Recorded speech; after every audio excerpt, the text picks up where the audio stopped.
Xi Jinping proposed the Chinese Dream in 2012 and defined it as the great rejuvenation of the Chinese nation, specifically manifested in the prosperity of the country, the rejuvenation of the nation, and the happiness of the people. However, under his governance, China today is plagued by issues. The economy is rapidly declining, and people are living in hardship. The former Chinese Dream has now turned into China is poor. Recently, the New York Times reported that a 2014 survey on the wealth perception of the Chinese people showed that 77% of Chinese at that time believed they were richer than 5 years ago. Today, 10 years later, this proportion has dropped to only 39%. This indicates a rapid shrinking of Chinese people's wealth, with 61% of the population heading towards poverty. Song Guocheng, a senior researcher at the Center for International Relations Research at National Chengchi University in Taiwan and an expert on Chinese issues and international strategy, pointed out that the Chinese people now face 10 difficulties. Difficulty eating, difficulty dressing, difficulty attending school, difficulty finding jobs, difficulty getting married, difficulty having children, difficulty with housing, difficulty getting medical care, difficulty with elderly care, and difficulty with funeral arrangements. These 10 difficulties encompass almost every stage of life, cradle to grave, where everything is difficult. Song Guocheng remarked that China is experiencing a major historical shift from the Chinese Dream to Chinese poverty. He used 8 words to describe China's current economy, deep and incurable, and summarized the 10 most worrying phenomena on the mainland. 1. Extreme gap between rich and poor. According to statistics from the Chinese Communist Party government, 960 million people in China have an average monthly income of less than 2,000 renminbi, accounting for nearly 70% of the population. At the same time, 1% of the Chinese population controls 90% of the nation's wealth, while the remaining 99% own only 10%, an extreme disparity between rich and poor. According to World Bank data, there are currently about 200 million people living in poverty in China, and the wealth gap between the richest and poorest families is 359 times. 2. Emergence of the social volcano. According to the Wall Street Journal, a joint survey by Chinese and foreign scholars titled Social Volcano shows that in the past, Chinese people believed poverty was due to personal shortcomings, such as lack of ability or effort. Now, they attribute it to unequal opportunities and unfair economic systems. Song Guocheng calls this a social volcano, marked by implosive social resentment, which manifests as dissatisfaction with Xi Jinping's system and despair over personal survival. 3. Social suicide. Recently, a female employee of CICC committed suicide by jumping off a building because she couldn't pay her mortgage following the collapse of the real estate market. In another case, a woman who graduated from a prestigious Beijing university died in a rented apartment in Xi'an after repeatedly failing civil service interviews despite topping the exams. This highlights how employment opportunities often rely on connections, bribes, or favoritism. Many young people, facing long-term unemployment due to a lack of connections, are increasingly choosing social suicide as a form of protest. 4. The tragedy of the silver-haired generation. Data from the National Bureau of Statistics shows that China currently has 290 million people aged 60 and above, and by 2035, this number will exceed 400 million, reaching 500 million by 2050. As China's economy continues to decline, elderly care is becoming one of the nation's most serious social issues. Song Guocheng argues that China's welfare system is deformed and unfair. He calls it a wealth-enjoying system, where the rich enjoy high welfare benefits, while the poor are left with scraps. In Western countries, welfare systems typically favor the poor, but in China, CCP cadres and the wealthy enjoy perks like housing, medical care, cars, bonuses, bodyguards, and nannies, while the poor, especially the rural elderly, are left with minimal care and support, leading to a bleak old age. 5. Collapse of the catering industry.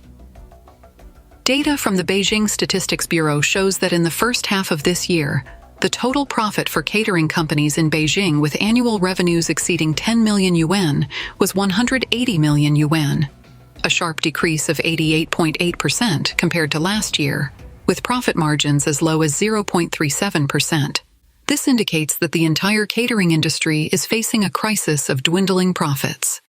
As of December 21, 2023, more than 1.265 million catering businesses in China had their licenses revoked, more than twice the number in 2022, setting a record for revoked licenses since 2020.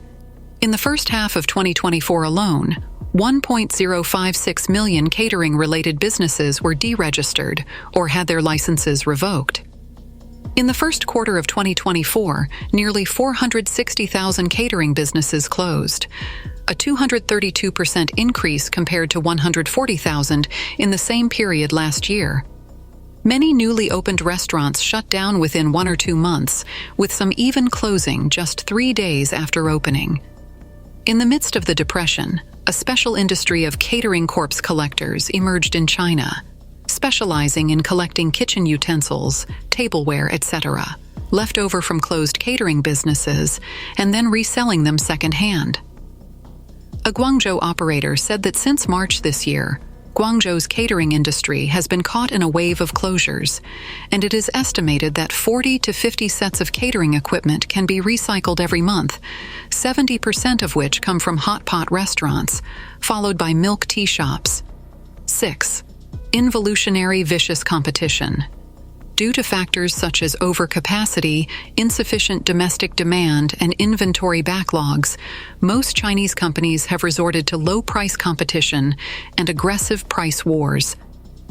Taking the steel industry as an example, statistics from July 2024 show that the profits of key steel enterprises nationwide decreased by 88% year-on-year and 90% month-on-month, leaving them almost unprofitable. Only 1% of enterprises are still making small profits. Another example is the solar energy industry.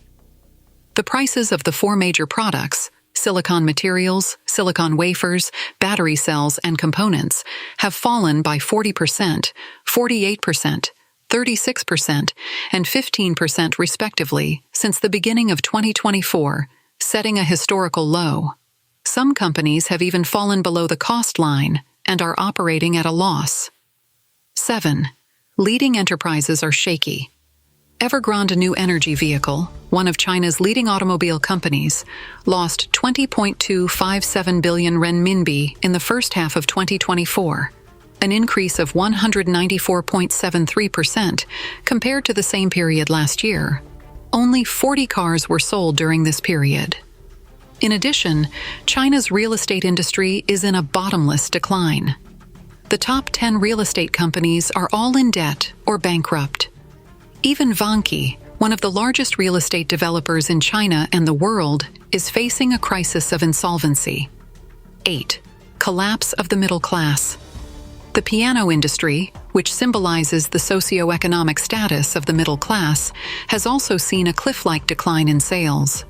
In the past year, 7,000 piano stores in China have closed down.